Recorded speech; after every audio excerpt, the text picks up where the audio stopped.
Puji Tuhan, Bapak Ibu Saudara yang terkasih, keluarga GBDI El Shaddai yang berbahagia, kembali kita berjumpa di dalam Renungan 79. Mari kita akan serukan rise up, bangkit, bergerak, berdampak. Puji nama Tuhan. Hari ini kita akan merenungkan satu pokok renungan, yaitu yang ada di dalam Amsal, pasalnya yang ke-7. Kita akan bacakan Amsal pasal yang ke-7, ayat yang pertama sampai dengan ayat yang ke-5.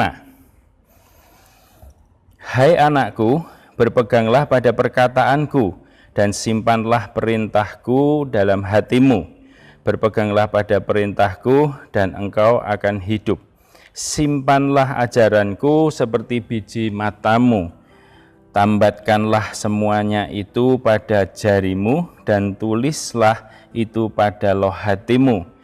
Katakanlah kepada hikmat, engkaulah saudaraku, dan sebutkanlah pengertian itu sanakmu, supaya engkau dilindunginya terhadap perempuan jalang, terhadap perempuan asing yang licin perkataannya.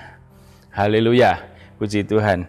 Nah, Amsal 7 ini adalah merupakan pengulangan dari nasihat-nasihat Amsal oleh penulis Amsal ini sebelumnya, yaitu yang terdapat di dalam Amsal pasalnya yang ke-5 dan pasal yang ke-6. Nah, jadi Amsal-Amsal dari Amsal 7 ini merupakan nasihat-nasihat yang mana oleh penulis itu diulangi pada pasal yang ke-7 ini. Dan kita tahu bahwa setiap hal yang penting yang diulang-ulangi itu adalah perlu diperhatikan. Oleh sebab itu, pada saat ini kita sedang membicarakan tentang Amsal yang mana menjadi nasihat-nasihat yang perlu kita perhatikan. Nah, judul dari renungan pada saat ini, hari ini adalah berpeganglah dan simpanlah ajaranku, maka engkau akan selamat. Ya, puji nama Tuhan.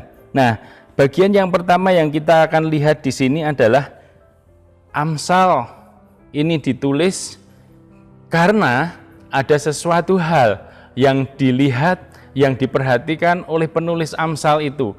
Kalau kita lihat di dalam ayatnya, dari pasal 7 ayatnya yang ke-6 mulai sampai dengan ayatnya yang ke-24, ya.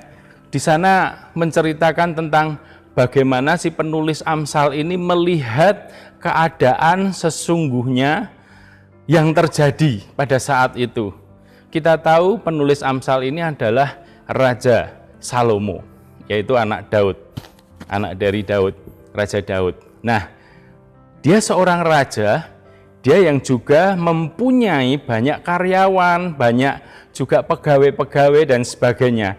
Pada satu saat, kalau kita lihat di dalam ayatnya yang ke-6 sampai dengan ayat yang ke-24, dia sedang ada di rumahnya, yaitu dia waktu itu melihat melalui kisi-kisi dari jendela rumahnya, ada seorang pemuda, ya, yang waktu itu barangkali kalau kita perhatikan di sini adalah waktu itu mereka ada bersama-sama dengan teman-temannya, ya, dengan kelompoknya.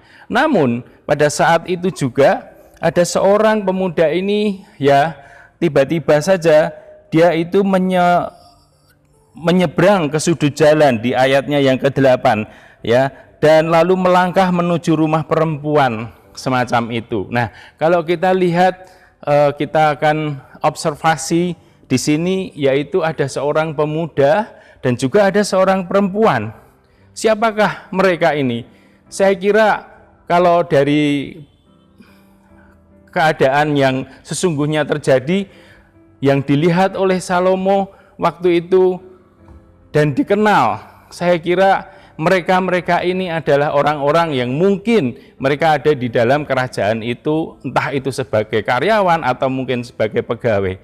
Namun saya kira Raja Salomo yang penuh dengan hikmat itu mengetahui sesungguhnya keadaan daripada seluruh isi istananya. Nah, sebab itu pada saat dia setelah menyeberang, kemudian apa yang terjadi? Si perempuan inilah ya yang menggoda dia, ya yang terus merayu dia supaya dia datang ke rumahnya dan melakukan hal-hal yang tidak berkenan, hal-hal perzinahan yang dilakukan. Nah, oleh sebab itulah maka muncul nasihat-nasihat yang diberikan oleh Salomo ini yang ditulis ya di dalam pasal-pasal yang sudah kita baca sebagian tadi. Nah, kita akan melihat bagaimana ya sesungguhnya yang harus sikap kita yang harus kita pertahankan, kita akan lakukan. Yang pertama, mari kita akan melihat di pada Amsal pasal yang ke-7 ayatnya yang ke-1. Hai anakku, berpeganglah pada perkataanku dan simpanlah perintahku. Hal yang pertama yang kita itu akan pegang adalah bagaimana kita itu memegang dari segala perintah-perintah, nasihat-nasihat yang diberikan oleh Raja Salomo atau di dalam Amsal ini. Dan perintah yang mana pertanyaannya? Sebetulnya kalau kita melihat kitab Amsal ini dari pasal yang pertama dan seterusnya semuanya adalah berisi tentang nasihat-nasihat, berisi tentang bagaimana kita harus menjalani hidup yang baik melalui setiap nasihat yang diberikan. Jadi kita bisa membaca setiap nasihat-nasihat yang diberikan oleh Amsal ini, yaitu melalui pembacaan dari ayat pasal yang pertama dan seterusnya. Nah, kemudian ayat yang kedua kalau kita melihat, berpeganglah pada perintahku dan engkau akan hidup. Nah, ini ya yang menjadi tujuan kita. Jadi kalau kita berpegang kepada perintah-perintah, firman-firman Tuhan, nasihat-nasihat yang diberikan, maka kita akan hidup. Yang selanjutnya adalah simpanlah ajaranku seperti biji matamu. Nah, Bapak Ibu Saudara, ini satu hal yang sangat menarik yang saya kira perlu kita lihat, bahwa kita sudah membaca di dalam Amsal pasal yang ke-6 ya, ayat yang ke-22 dan 23 dikatakan di sana, mata adalah pelita tubuh. Jika matamu baik, teranglah seluruh tubuhmu.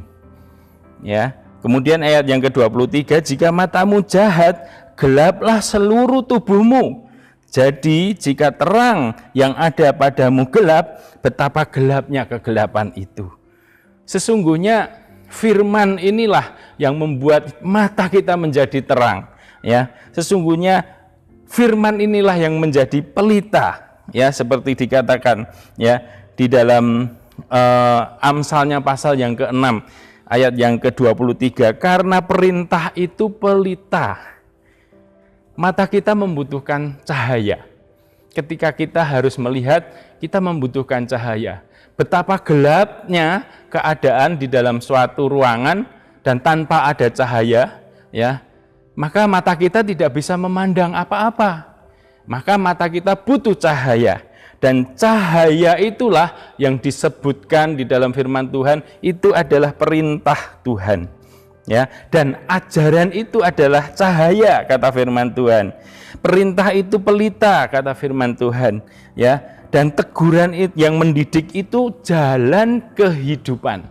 Jadi kita tahu bahwa ketika kita memegang perintah-perintah, prinsip-prinsip kebenaran firman Tuhan, maka kita memperoleh terang, kita memperoleh cahaya, kita memperoleh jalan kehidupan. Oleh sebab itu, mari Bapak Ibu Saudara-saudara perhatikan, karena melalui renungan-renungan 79 ini terus mengajak kita supaya kita terus mengerti dan bertumbuh melalui firman Tuhan, sehingga kita semakin hari semakin dibentuk dan semakin hari semakin serupa ya dengan gambaran Kristus sendiri. Puji nama Tuhan. Selanjutnya kita melihat di dalam Mazmur pasal yang ke-19 ayat yang ke-105, firman itu pelita bagi kakiku dan terang bagi jalanku. Ya, inilah yang menjadikan kekuatan bagi kita, Bapak Ibu Saudara-saudara. Mari kita akan pegang firman Tuhan, kita akan lakukan, sebab firman itulah yang menuntun kita setiap hari sehingga kita memperoleh kekuatan, kita memperoleh keselamatan di dalam firman itu. Puji nama Tuhan. Bapak Ibu Saudara yang terkasih, terima kasih Bapak Ibu sudah mengikuti renungan 79. Kiranya dapat menjadi berkat bagi kita semuanya, dan bagi Bapak Ibu yang ingin didoakan untuk pokok-pokok doa tertentu atau menceritakan kesaksian baik mujizat kesembuhan, pemulihan masalah keluarga dan lain-lain, Bapak Ibu bisa menyalurkan semuanya itu melalui chat WhatsApp yang ada di nomor 081 3274 20088. Puji nama Tuhan. Mari kita akan berdoa. Kita satukan hati kita berdoa.